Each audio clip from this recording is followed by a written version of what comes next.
Hello 12th class.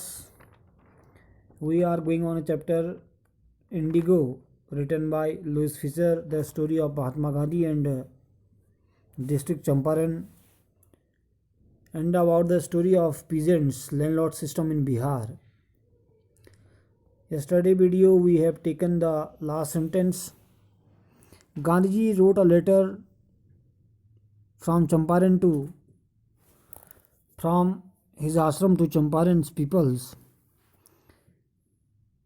Dig one new one otherwise the old would be smell bad, यहाँ तक हमने पढ़ाया था। यहाँ से हम आगे आज देखेंगे, इसको बहुत कम इसमें बचा है। The Champaran episode was a turning point in Gandhi ji life, यानी कि चंपारण का जो एपिसोड था गांधी जी के जीवन की निर्णायक अवस्था थी। व्हाट आई डिड, ये एक्सप्लेन, वो कहते हैं मैंने क्या किया। Was a very ordinary thing, कहते हैं कि एक बहुत अद्भुत चीज़ थी। I declared that the British could not order me about in my own country. Gandhi ji कहते हैं कि मैंने घोषणा की कि ब्रिटिश मेरे देश में मुझे आदेश नहीं दे सकते हैं। But Champaran did not begin as an act of defiance, परंतु चंपारण एक चुनौती या ललकार का कार्य नहीं था। It grew out of an attempt to alleviate the distress of large number of poor peasants, यह तो बड़ी संख्या में गरीब किसानों के दुखों को दूर करने के प्रयत्न से विकसित हुआ था। This was the typical Gandhi ji pattern, यह गांधी जी का विशेष पैटर्न था। His politics were intertwined with the practical day to day problems of the millions, यानी कि उनकी राजनीति में लाखों लोगों की व्यवहारिक रोज़मर्रा की समस्या सॉल्व करने की जो प्रक्रिया थी वो बड़ा डिफरेंट थी। His was not a loyalty to abstractions, it was a loyalty to living human beings, उनकी यानी कि उसकी वफादारी अदृश्य के प्रति नहीं थी, यानी कि गांधी जी की जो वफादारी थी वो अदृश्य के प्रति नहीं थी, उनकी वफादारी क्या थी, जीवित मानव के प्रति होती थी।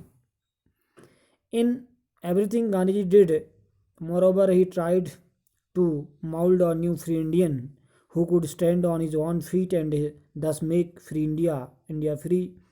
जो कुछ गांधी जी ने किया उनमें उसने एक स्वतंत्र भारतीय को आकार देने की कोशिश की जो अपने पैरों पर खड़ा हो सकता था और इस प्रकार भारत को स्वतंत्र करा सकता था।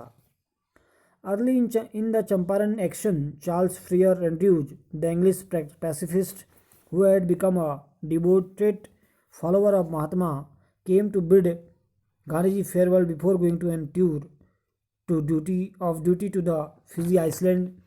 कहते हैं कि चंपारण आंदोलन के शुरू में चार्ल्स फ्रियर एंड्रयू, जो कि एक इंग्लिश शांतिवादी था जो महात्मा गांधी का अनुयायी बन गया था, फिजी टापू पर अपनी ड्यूटी की यात्रा पर जाने से पहले वो गांधी जी को अलविदा कहने के लिए गांधी जी से मिलने आया था। गांधी जी lawyers friends thought, Gandhi ji के जो दोस्त थे किसान लॉयर्स फ्रेंड थे यानी कि जो वकील दोस्त थे, उन्होंने क्या सोचा, it would be a good idea for Andrew to stay in Champaran and help them. तो गांधी जी के जो वकील दोस्त थे वो सोचते थे कि एंड्रयू को चंपारण में रहकर उसकी सहायता करने का विचार अच्छा था। कहने का मतलब क्या है, जो वकील दोस्त थे गांधी जी को चाहते थे कि एंड्रयूज जो है जो अंग्रेज था उसको चंपारण में रखा जाए। But Gandhi ji was vehemently opposed, लेकिन गांधी जी ने क्या किया, इस चीज़ का बहुत ज़्यादा विरोध किया। उन्होंने कहा ही सर, वो कहते हैं गांधी जी इस बारे में, you think that in this unequal fight it would be helpful if we have an English man on our side.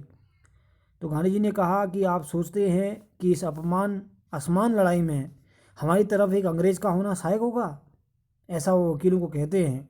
This shows the weakness of your heart, Gandhi ji भी कहते हैं आपके दिल की कमजोरी को दिखाता है। The cause is just and you must rally upon yourselves to win the battle, यह उद्देश्य न्याय संगत है और इस लड़ाई को जीतने में आपको अपने आप पर विश्वास करना चाहिए। You should not seek a proof in mister Andrews because he happens to be an English man, आपको एंड्रयूज के रूप में एक आश्रय नहीं ढूंढना चाहिए क्योंकि वह एक अंग्रेज है। गांधी ने कहा कि वह क्या है, एक अंग्रेज है। He had read our minds correctly, यानी कि गांधी जी ने बिल्कुल ठीक, वह हमारे मन को ठीक तरह से पढ़ चुके थे। राजेंद्र प्रसाद कमेंट्स, राजेंद्र प्रसाद टिप्पणी करते हैं, and we had no reply, और हमारे पास कोई जवाब नहीं था। Gandhi ji in this way taught us a lesson of self reliance, Gandhi ji ने इस तरह से हमें आत्मनिर्भरता का पाठ पढ़ाया। Self reliance, Indian independence and help the sharecroppers were all bound together, यानी कि आत्मनिर्भरता, भारत की स्वतंत्रता और साझा खेती करने वालों की सहायता, सभी जो है आपस में एक दूसरे से बंधे हुए थे। तो ये चैप्टर हमारा फिनिश हो गया है। यानी कि लुईस फिशर का जन्म जो है 1896 में हुआ है और मृत्यु जो हुई है, डेथ डेट जो है वो 1970 है। Was born in Philadelphia, Philadelphia में इस राइटर का जन्म हुआ है। He served as the volunteer in the British army between 1918 to 1920, 1918 से लेकर 1920 तक लुईस फिशर ने ब्रिटिश आर्मी में वॉलंटियर के रूप में काम किया। Fischer made a career as a journalist, बाद में उन्होंने जर्नलिस्ट का मतलब होता है पत्रकारिता में एक पत्रकार के रूप में अपना जीवन को प्रारंभ किया। And road for New York times, New York times के लिए लिखते थे। उसमें द सैटरडे रिव्यू है, एंड द यूरोपियन है, एंड द एशियन पब्लिकेशन है। इन समाचार पत्रों में, इन पब्लिकेशंस में, यानी कि जो जर्नल छपते थे उनमें लिखते थे लेख। He was also a member of the faculty of Princeton university, बाद में प्रिंसटन यूनिवर्सिटी के मेंबर भी रहे।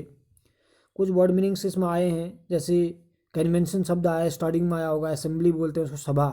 डेलीगेट्स एक शब्द है जिसको बोलते हैं रिप्रेजेंटेटिव, यानी कि प्रतिनिधि। प्रोसीडिंग्स शब्द है जिसको बोलते हैं एडवांसमेंट, यानी कि कार्रवाई को आगे बढ़ाना। इमानसिएटेड एक शब्द है जिसको बोलते हैं दुर्बल, लीन बोलते हैं इंग्लिश में, सिनोनियम है। टावरिंग शब्द है, टावरिंग का सिनोनियम है रीचिंग, यानी कि हाई। टावर शब्द से ही लग रहा होगा आपको, हाई होता है। शेयर क्रॉपर आप मैंने समझाया था कि a farmer who gives his land on rent, यानी कि साझा खेती करने वालों को बोलते हैं। एक किसान जो अपने भूमि को किस में देता है, रेंट में देता है। रिजोल्यूट होता है, ब्लाइंड उसका सिनोनियम है। टीनासिटी एक शब्द है, नॉट ब्रेकिंग बोलते हैं हठ। हॉन्चेज शब्द है, हॉन्चेज का मतलब होता है नितंब बोलते हैं। हार्बर शब्द है, हार्बर का मतलब होता है टू गिव अ शेल्टर, आश्रय देना। एडवेंट शब्द है, आगमन को बोलते हैं। एरेबल है, अलेबल, यानी कि जो लैंड प्लॉइंग की यूज़ होती है, यानी कि लैंड फिट फॉर प्लॉइंग, यानी कि खेत जो जोतने योग्य होते हैं उनको बोलते हैं प्लॉइंग, एरेबल लैंड। उसके बाद एक शब्द आया है इसमें ट्रायम्फ, ट्रायम्फ मतलब जीत होता है जिसको वन बोलते हैं। वहीमेंट का मतलब शार्प, यानी कि तीव्र। एक अभी शब्द आया है आपका एलिविएट, एलिविएट का मतलब हल्का करना। लास्ट में एक शब्द है पैसिफिस्ट, जो लास्ट के पैरों में आया है। पैसिफिस्ट का मतलब होता है पीस लविंग, यानी कि शांतिवादी को बोलते हैं पैसिफिस्ट। तो हमारा ये लेसन आज लगभग फिनिश हो गया है।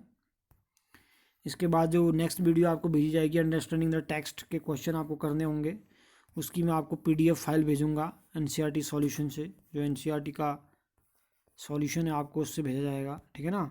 तो आपको वो जो वर्ड मीनिंग्स और इसका ट्रांसलेशन पूरा करना है। बहुत लंबा ये चैप्टर हमारा था इंडिगो।